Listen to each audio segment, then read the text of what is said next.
Astro SS Baghel channel में दर्शकों आपका हार्दिक स्वागत है, अभिनंदन है। अगर आप चैनल पे पहली बार आए हैं तो चैनल को सब्सक्राइब करना, वीडियो को लाइक करना बिल्कुल ना भूलें। आज का जो विषय है वो है कर्क राशि में जो है राहु और केतु का गोचर के बारे में। तो इस समय जो है केतुदेव आपके पराक्रम भाव में गोचर कर रहे हैं और राहुदेव आपके भाग्य भाव में गोचर कर रहे हैं। वर्तमान समय में 30 मार्च तक आपकी ढैया भी लगी हुई है और 30 मार्च के बाद में आपकी ढैया भी जो है समाप्त हो जाएगी। तो केतु और राहु का 18 मई से पहले आपके जीवन पे क्या प्रभाव पड़ेगा, क्या गोचर का क्या आपको जो है प्रभाव मिलेगा, इसी विषय पे पहले बात करते हैं, फिर 18 मई के बाद की बात करेंगे और अंतिम में बात करेंगे। वीडियो के अंतिम तक आप जुड़े रहिएगा। वीडियो के अंत में बात करेंगे उपाय के बारे में, हमें क्या उपाय करना चाहिए जिससे राहु और केतु का जो हमें सकारात्मक पॉजिटिव रिजल्ट प्राप्त हो। देखिए, अभी राहुदेव आपके भाग्य भाव में गोचर कर रहे हैं, तो भाग्य भाव में मीन राशि के अंदर जो है राहुदेव गोचर कर रहे हैं। तो राहुदेव के गोचर से क्या है कि सबसे पहली चीज, राहुदेव यहाँ बैठने के बाद उनकी एक दृष्टि आपकी राशि पर पड़ रही है, एक दृष्टि वृश्चिक राशि पर पड़ रही है। तो वृश्चिक राशि पर राहु की दृष्टि एक प्रकार से नीच के तरीके से मानी जाती है, लेकिन चूंकि जो है देवगुरु बृहस्पति की राशि से ये गोचर कर रहे हैं तो इतना ज्यादा प्रभाव नहीं मिलेगा। लेकिन यहाँ पर क्या है कि मन भ्रमित रहना, मन में एकाग्रता ना रहना, ठीक है, कोई भी चीजें जो है डिसीजन जिसको बोलते हैं ना कि एक समय पे लेना लेकिन डिसीजन समय पे ना ले पाना, ये जो स्थिति कर्क राशि वालों के संग 18 मई तक बनी रहेगी। अभी क्या है कि एक चीज और आती है कि आपके मन में भी एक सवाल चल रहा होगा, जैसे हम लोग आध्यात्मिक है, पूजा पाठ कर रहे हैं या कोई ऐसी चीज है जहाँ पर इसको बोल सकते हैं आध्यात्मिक स्पिरिचुअल एनर्जी आपको मिल रही है, वहाँ आपके कई सवाल खड़े होना और सामने वाले व्यक्ति से अगर कोई व्यक्ति आए तो इसको लोग आम भाषा में बोल सकते हैं कि आप जो बात करते हो वो धर्म विरोधी बात करते हो। तो ऐसी स्थिति बनी हुई है। ठीक, अब राहुदेव यहाँ पर जब बैठे हुए हैं नवम भाव के अंदर आपके, ठीक है, 18 मई से पहले पहले चंद्र राशि यानी मीन राशि में, चंद्र राशि मीन राशि के अनुसार, तो यहाँ पर क्या है कि भाग्य, देखिए कहते हैं एक कहावत आती है कि वक्त बलवान तो गधा पहलवान। ठीक है, तो यहाँ पर क्या है कि वक्त आपका साथ ना देना, चीजों का डिले होना, ठीक है, ये एक चीज जो है यहाँ पर राहुदेव दे रहे हैं। साथ ही साथ क्या, राहुदेव की एक दृष्टि जो आपके पंचम भाव पर पड़ रही है, तो जो लोग जैसे संतान की प्लानिंग कर रहे थे, ठीक है, संतान की प्लानिंग के लिए कर रहे थे, तो वहाँ पर थोड़ा सा डिस्टर्बेंस ही आपके बनना, लव रोमांस में थोड़ा डिस्टर्बेंस ही होना। ठीक है, ठीक है, और पढ़ाई में जो चीज़, जैसे मान लिया आपने सोचा कि ये तारीख में 2 तारीख को कर लूंगा, लेकिन वो 2 को नहीं हो रही है, वो 4 को हो रही है, 10 को हो रही है, या बहुत ज़्यादा महीने तो महीने लेट हो रहा है, तो ये स्थिति बनी हुई है। साथ ही साथ कि अब बात करते हैं केतुदेव के बारे में। केतुदेव आपके पराक्रम भाव में गोचर कर रहे हैं, तो पराक्रम भाव हमारे सोशल कनेक्टिविटी का होता है, ठीक है, साथ ही साथ हमारे छोटे भाई बहनों का होता है और आस पड़ोस के लोगों का होता है, और हमारा जो समाज के अंदर एक जो एक चेहरा होता है, जो बाहरी चेहरा होता है, उसको दर्शाने के लिए होता है। तो यहाँ पर क्या है कि केतुदेव यहाँ बैठने के बाद में क्या है कि एक तो कंधों से संबंधित थोड़ी सी प्रॉब्लम आपको रह सकती है, क्या बोलते हैं, 18 मई तक।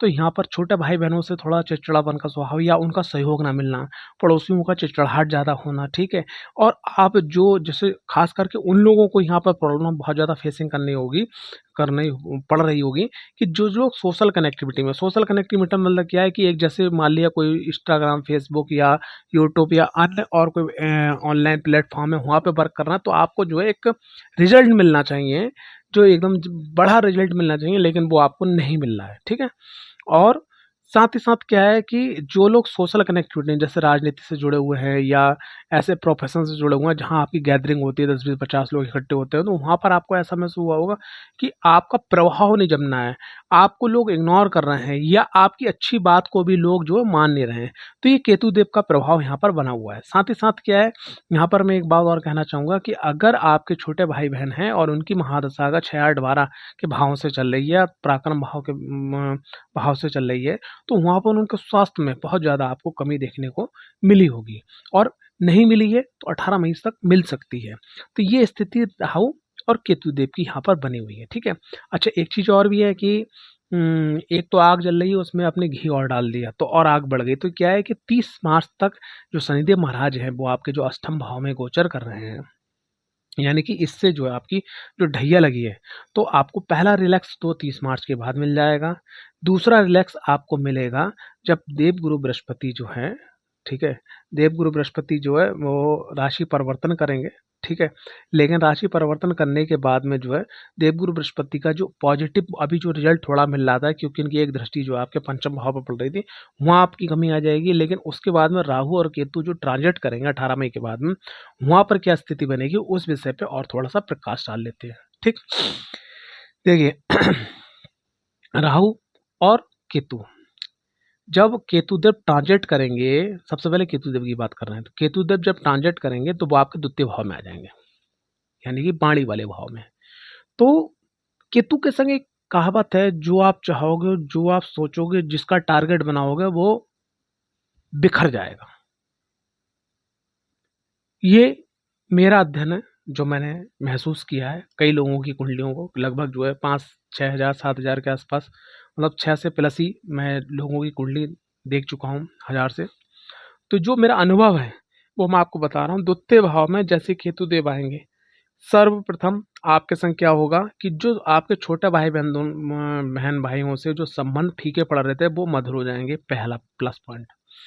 दूसरी चीज़ क्या है कि जो आपके आस पड़ोस में जो चिड़चिड़ाहट, जो आपके समाज के अंदर जो सोशल कनेक्टिविटी खराब हो रही थी, वो आपकी अच्छी हो जाएगी। उसके बाद में जो आप मेहनत कर रहे थे, जो आप पराक्रम कर रहे थे, वो पराक्रम का सही रिजल्ट आपको मिलने लगेगा। ये केतुदेव के प्रभाव से होगा। जब केतुदेव ट्रांजिट करेंगे आपके द्वितीय भाव में आ जाएंगे पराक्रम से। ठीक, द्वितीय भाव में आने के बाद में आपको क्या प्रभाव, और क्या प्रभाव मिलेगा? सबसे पहली चीज़ क्या है कि अगर आपको दांतों से संबंधित, गले से संबंधित कोई प्रॉब्लम है, ठीक है, या आपको बाणी दोष है, तो ये चीज़ें आपकी बढ़ सकती हैं। ठीक, दूसरी चीज़ क्या है कि अगर आपके मुंह से दुर्गंध आती है या आपको पायरिया जैसी दिक्कत है, तो ये आपकी बढ़ सकती है। अगर ऐसा है तो इसके लिए आप डॉक्टर ट्रीटमेंट जरूर लीजिएगा। कुंडली दिखवाने के बाद ज्योतिषीय उपाय भी कीजिएगा, संग संग ट्रीटमेंट उपाय और खान पान अपना शुद्ध रखिएगा।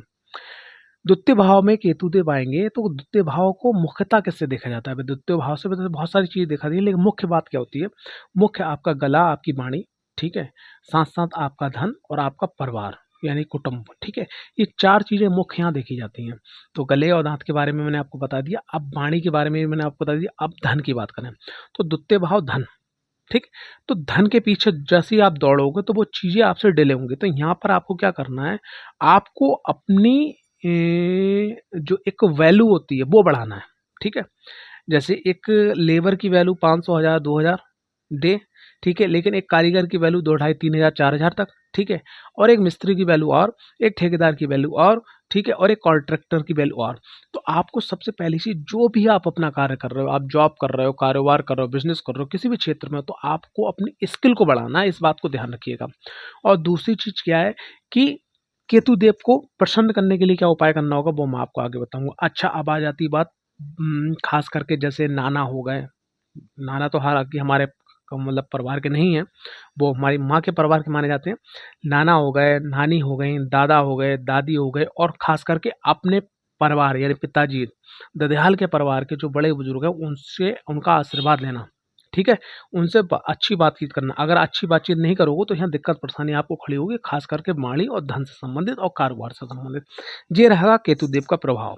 अगर केतुदेव जो है द्वितीय भाव में गोचर कर रहे हैं और अगर आप इनको पॉजिटिव करके देते हो, तो ये आप जानते हो कि राहु और केतु ये अचानक लाभ और अचानक हानि करवाने वाले धन मतलब ग्रह हैं। तो यहाँ पर जब 1.5 साल का लगभग इनका गोचर रहेगा केतु देव का आपके द्वितीय भाव में, तो यहाँ पर आपकी ढैया बोई उतर चुकी होगी। तो ये समय जो है आपके लिए बहुत ज़्यादा पॉजिटिव हो सकता है। इसके लिए आपको क्या करना है?